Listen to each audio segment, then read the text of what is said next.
So why is this such a problem for Blake? Why was that so shady? Obtain cloud information, steal her personal communications that tipped them off to the fact that Friedman was potentially gearing up for a civil extortion lawsuit against them.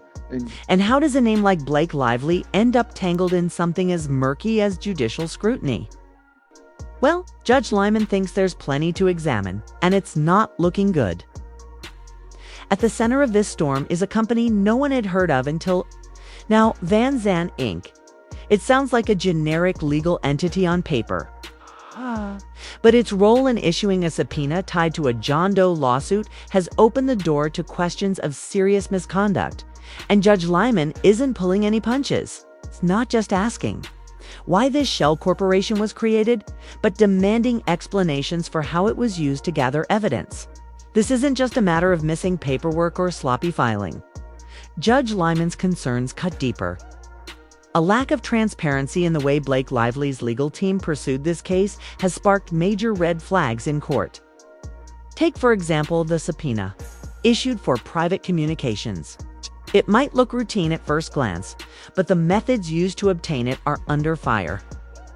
As Judge Lyman put it, the integrity of the legal process must come before convenience or success.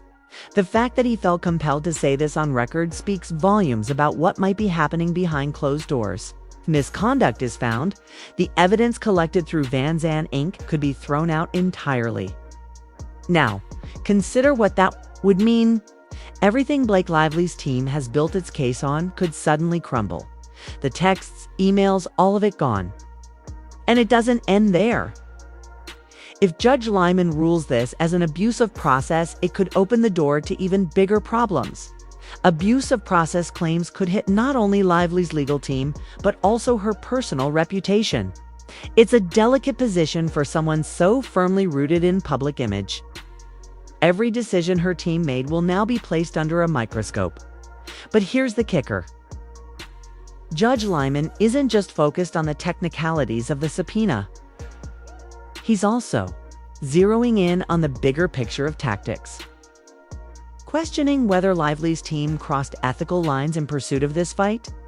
Was the use of Van Zandt Inc. really about justice? Or was it a calculated gamble to sidestep some rules? The idea that a Hollywood superstar like Lively might be bending the legal system for leverage is the kind of bombshell that could shake her clean-cut image, and this scrutiny doesn't exist in a vacuum. Remember, the central piece of evidence obtained through these shady tactics is still out there. What's inside those communications? Do they justify the risks her team took? Or were they breaking the rules for something underwhelming? You'll want to hear exactly what they uncovered because it flips the entire case upside down. But it doesn't stop there. What exactly did Blake Lively's team uncover, and was it worth the risk? Intense scrutiny now that a lot of people, sleuths of people, figured out it was subpoenaed via this John Doe anonymous lawsuit labeled to a corporation called Van Zandt. Is that a fair summary of where we are at this point up to now? That's a pretty good summary, actually. Yeah, that's pretty good. So why is this such a problem for Blake? Why was that so shady? I guess, can we start there? What is the legal issues with what Blake actually did there? Before we talk about the bigger ramifications and everything else, can you break that down a little more deeper?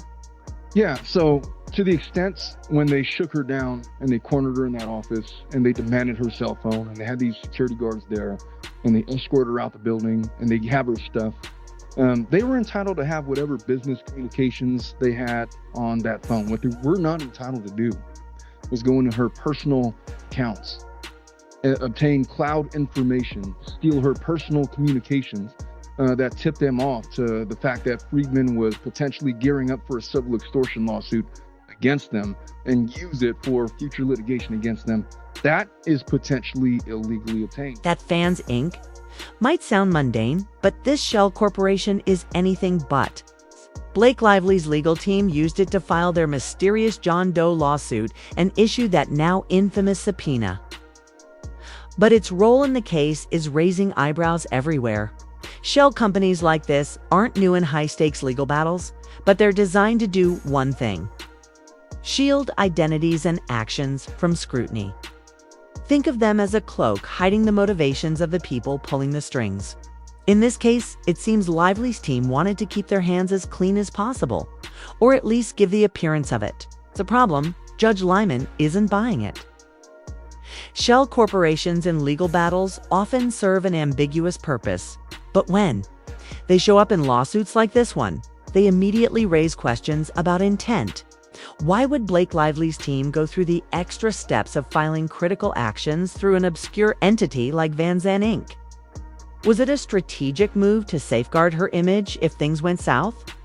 Or worse, was it to dodge transparency requirements that a superstar's legal team might otherwise face?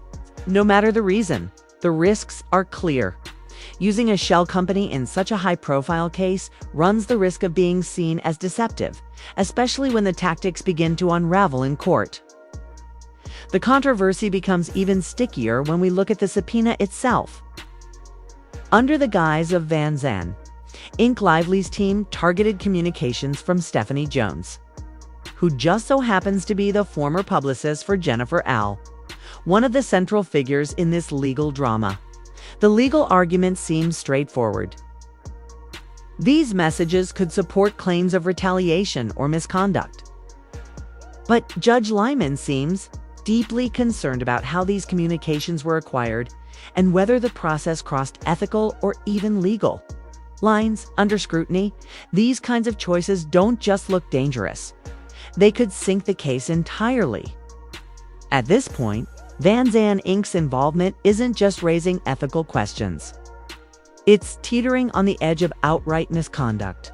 If evidence obtained through the company is found inadmissible, the entire legal strategy put together by Lively's team might backfire spectacularly. Without that evidence, their case weakens, while the focus on the use of an obscure corporation could leave an impression of dishonesty in the eyes of the court and the public. And if the court rules this as a misuse of the legal process, it might not just be evidence on the chopping block. Blake Lively's reputation could take a major hit. But here's where things get even more curious. What exactly did that subpoena uncover? Stephanie Jones's private communications reportedly tie directly into allegations of smear campaigns and retaliation. If true, these texts could dramatically reframe the narrative around this entire case. Was it all worth it? These messages and what they reveal could be the key to everything. Let's uncover the bombshell evidence that's turning this case upside down.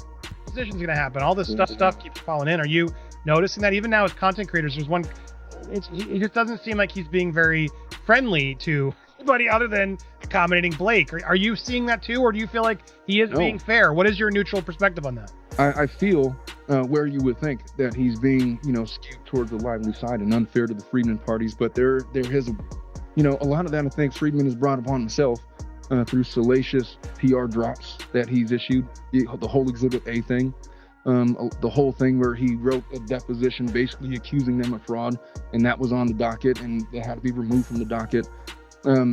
If you just objectively look and take those two things out, and you look at how he's ruled on some of the discovery stuff, he's been pretty even-handed. It's not enough to say that he is favoring one side or the other just yet. I think that he's been pretty fair. I think that the Van Zandt ruling compelling that information was a big hit for the Lively parties, a huge hit for the Lively parties. And the whole deposition thing, I know people are up and learn, oh, this is not fair. She gets home field advantage. If I'm doing a deposition, I don't care if I got to do it at my office or I got to do it in your office. You're still going to face cross-examination. I'm still going to depose you. I don't care if I'm not sitting in my comfortable seats. Like, I'm there to do a job.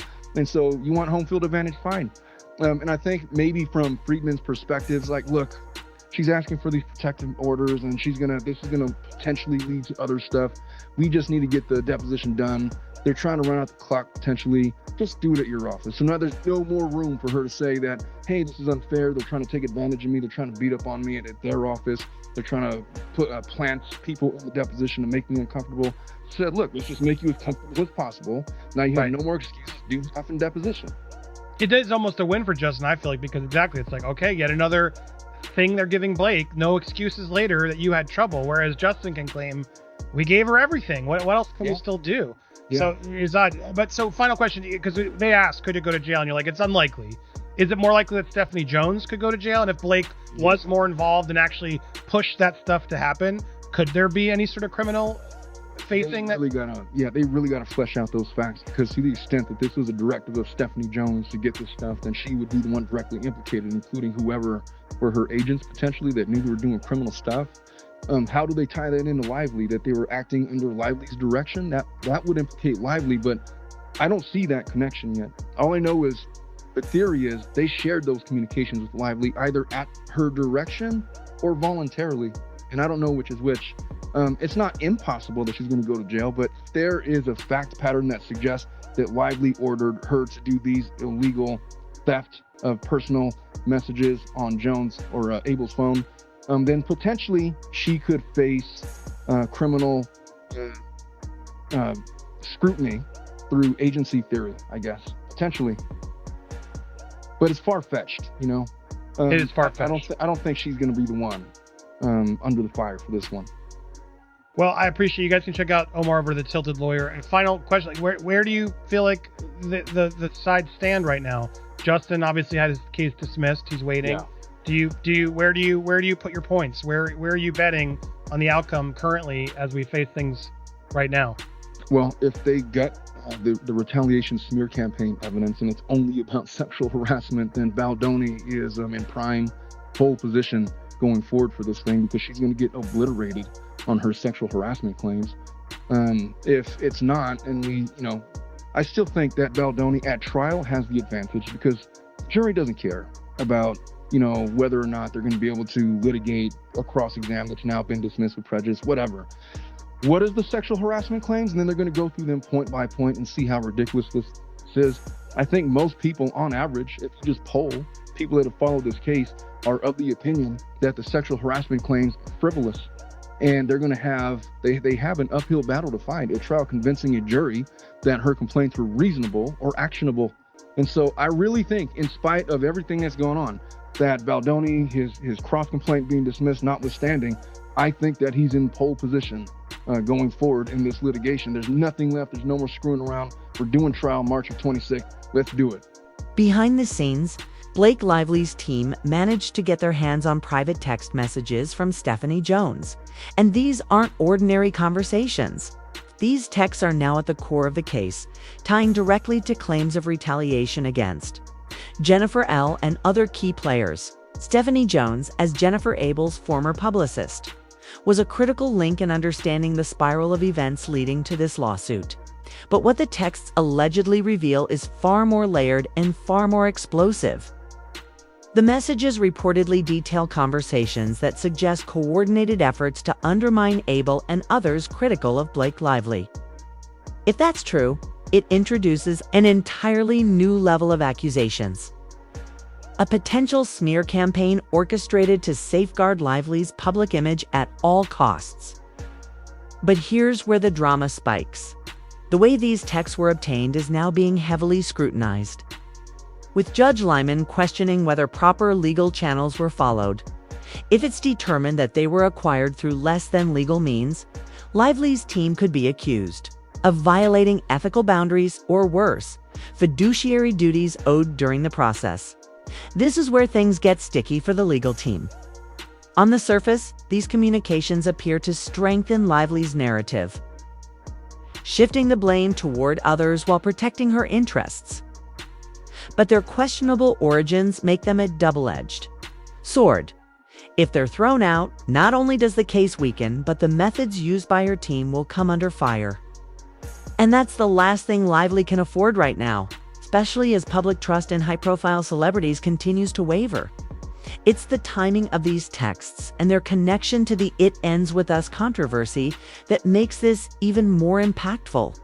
The messages reportedly shed light on allegations of behind-the-scenes retaliation against critics and suggest that there may have been intentional steps taken to silence dissent. Considering the intense public scrutiny surrounding the movies, release these communications could essentially frame the narrative not as an isolated legal battle, but as part of a calculated PR war. Whether or not Blake Lively personally directed these efforts is still unclear. But ultimately, the messages paint a complicated picture of a star fighting to control her image. Judge Lyman has already compelled the release of these texts, underscoring just how important he feels they are to this case. But in doing so, he also signaled his concerns about the legality of how they were collected. If discrepancies in the collection process are found, the messages could be barred from use as evidence. This legal gray zone makes these texts as dangerous as they are pivotal. What they reveal could bolster Lively's case or explode it entirely, and there's more. Beyond legal missteps, these messages may pull back the curtain on broader PR strategies, showing how far her team was willing to go to manage public perception. With so much riding on them, the real question is, were the risks worth it? But there's another layer to this story, one that involves TikTok, marketing missteps, and a very frustrated creator. Nobody ever reached out to me. Nobody ever paid me. Nobody ever asked me to do that. Nobody put that opinion in my head. I saw the marketing when I was looking into, what's going on with them. I saw the marketing, went, I made that video. That's what happened. Right, and as someone who watched your videos, you weren't being mean towards Blake. I mean, you were calling out the tone-deaf approach, which I think is valid. And I'm looking at it objectively, which I know you're not trying to get in the middle or pick any sides. It's frustrating. It was interesting because we also spoke about the fact that maybe there was some big idea of like, look, let's not make this movie about DV because maybe we'll get more people in the theaters that way. And then they might see that type of relationship on screen. And then actually we got to them in a clever way, secret way. But as smart as that might have been, that's not what Blake was doing either, was it? I don't think it was. No, that doesn't like. When you hear about TikTok creators being pulled into Hollywood lawsuits, you know the drama is hitting a whole new level. Nadia G. Reads, a popular TikTok creator known for her commentary on books and media, found herself in the crosshairs of Blake Lively's team, and for reasons that are as baffling as they are suspicious. Just before the premiere of It Ends With Us, Nadia received private messages urging her to tone down her criticism of the film. At first glance, it could have been written off as random trolls, but Nadia quickly realized these messages might not be so innocent. She claims their wording hinted at a coordinated effort to squash criticism before it gained any traction. So why was Nadia critical of the film in the first place? According to her posts, the marketing for It Ends With Us struck her as exploitative and completely out of touch. The tone of the trailers, the choice of promotional materials, and even the casting decisions all seemed to clash with the nature of Colleen Hoover's best-selling novel. Nadia's TikToks dissected the campaign, accusing the studio of reducing a poignant story about domestic abuse into a glossy, romanticized spectacle. Her videos went viral, creating a ripple effect of similar critiques across social media. 4. Blake Lively, who both starred in and had an influential hand in shaping the film's marketing. This wave of criticism posed a very real reputational risk. What struck Nadia as especially unnerving wasn't just the timing of the messages, but their implied weight. She received these warnings just days ahead of the premiere, right when buzz around her posts was gaining momentum. Nadia described feeling as though someone was watching her online activity closely and trying to steer the conversation in Lively's favor. She stopped short of alleging that the messages were sent directly by Blake Lively's team.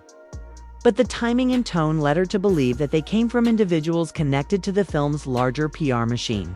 True, it suggests a deliberate attempt to control public perception even at the grassroots level. The worst part, Nadia insists her criticism was organic.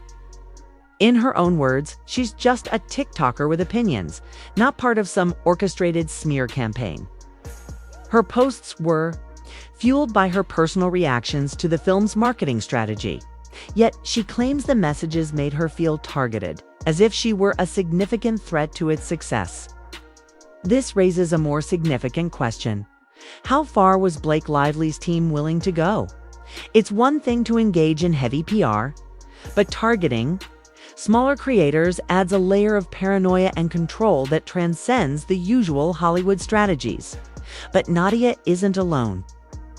The messages she received might be part of a much broader campaign to protect Blake Lively's image during this turbulent time.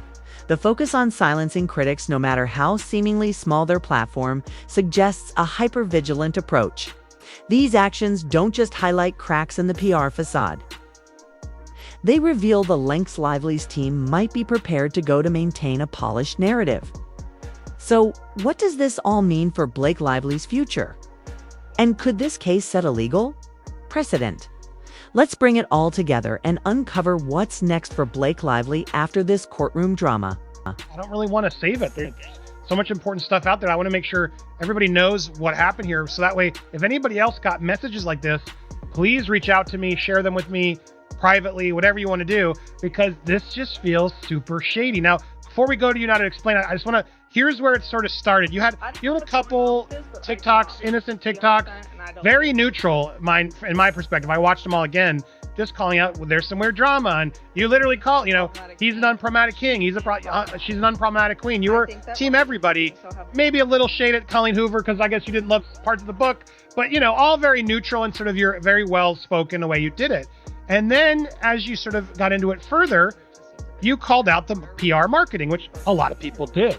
The fact that Justin was in the background and now it's all fun and fluffy, as you're saying here, and it's not raising awareness to the heart of the film. A very valid thing that a lot of people were noticing. And you were one of the earliest TikToks that I could see too that was sort of calling this out. Now, you netted almost 4 million views off this TikTok, correct? Yeah, a little over that, I think. Yeah, and so as I go through and we're scrolling through, so the TikToks, it definitely blew up. And you didn't lean in and start making your channel and it ends with us trauma channel. You did do some follow-ups, but as this is it. She did about 6 or so TikToks on the topic as they were exploding, as everybody was. And what's interesting is because it exploded, can you set this up before we go to the screenshot? You started getting messages from people asking you to pull the video, correct? I did, yeah. Yeah, I got a message, it was prior to opening weekend, basically telling me that these things were going to come out about Blake Lively, that she was going to be a victim and that all the women on the set were actually victims, and that the last thing I would want to do would be to speak negatively on a victim, so that I should take my video down. At least allegations were going to come out against Justin Baldoni.